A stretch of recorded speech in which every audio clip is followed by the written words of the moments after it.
नमस्कार जीवन जिज्ञासार एक नूतन परिवेश को आपण समस्त स्वागत।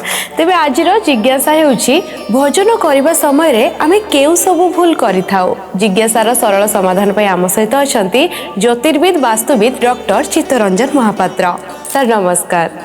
जय जगन्नाथ। नमस्कार। सबुठू भल प्रश्न जदि देखा आम आलोचना पर आसिले खाद्य मनुष्य को निहाती आवश्यक।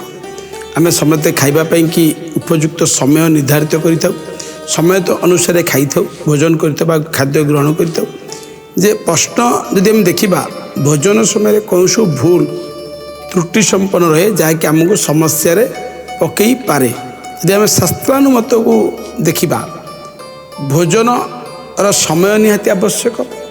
भोजन करिबार नियम भी रही। सर्वप्रथमे खाद्य जहाँ भी आम ग्रहण करुचे ताको माँ लक्ष्मी अन्नपूर्णा द्रव्य बा अन्नपूर्णा प्रसाद भावी आम ग्रहण करने निहाती आवश्यक अटे। से दृष्टिकोण शास्त्र मत अनुसार जो माने बिना हाथ गोड़ धोईकी बा शुद्धता न रहीकि भोजन करुचंती सेटा संपूर्ण भाव में गोटे बहुत बड़ा त्रुटि संपन्न कही रखी। आपण अन्न भोजन करंतु बा जलखिया खातु जहाँ भी खाऊंती ता खाइबा पूर्वर हाथ गोड़ व मुँह को भल भाव में धोईकी खाइबा निहाती आवश्यक अटे।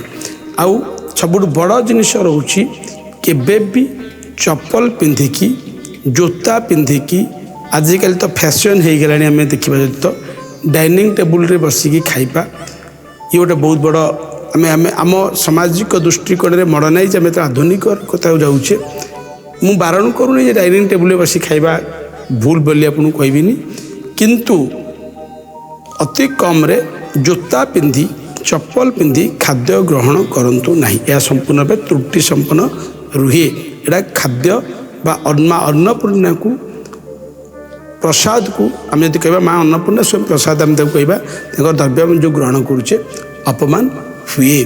तत्सहित शास्त्रीय मत अनुसार कह रखी पूर्वपुरुष माने पीढ़ा पर बसी भोजन करती बा उच्च स्थान रे खाद्य को रखी छोटिया पीढ़ाटे पर रखी खाद्य को रखी भोजन करुले कि आम तो करें नहीं किंतु आसन उपर बसवा और भोजन करवा बहुत गुरुत्वपूर्ण अटे।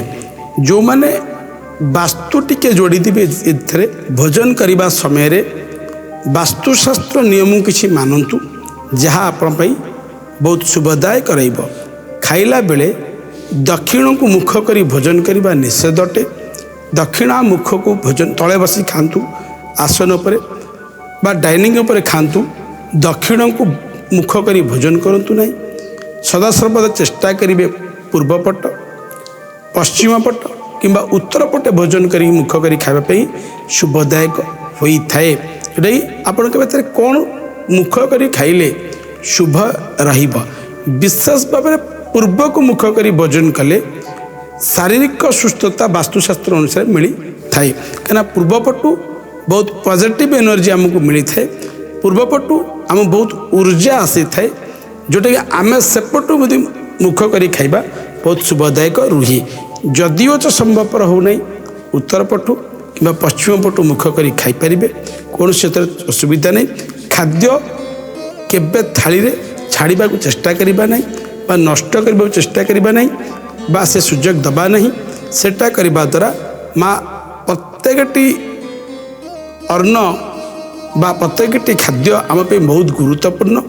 आम पे से अन्नटी हुए तो वर्तमान समय गुरुत्वपूर्ण नहले से किसी अन्न अन्य कार पेट को पूर्ण करि परिबो तो आम नष्ट करबा माँ अन्नपूर्णा को अपमान करने सहित सामान अटे मु कही रखी।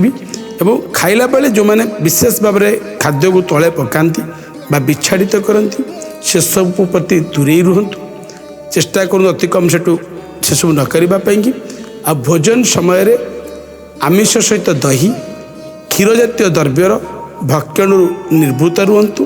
यह सब पाप जिनस अटे। आमिष सहित के दही क्षीर मिसई खातु नहीं। दही क्षीर जातीय द्रव्य अलग खातु। आमिष जातीय द्रव्य बा माछ मांसर द्रव्य अलग खातु। यह संपूर्ण भाव में शुद्धता रहिबो।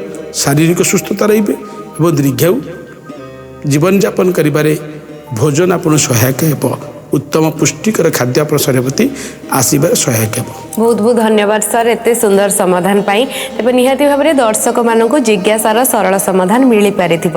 ଆଗକୁ ମଧ୍ୟ ମୁଁ ଆପଣଙ୍କ ପାଖକୁ ଆସିବି ଏକ ନୂତନ ଜିଜ୍ଞାସା ଓ ତା ସମାଧାନ ନେଇ। ସେ ପର୍ଯ୍ୟନ୍ତ ରହୁଛୁ।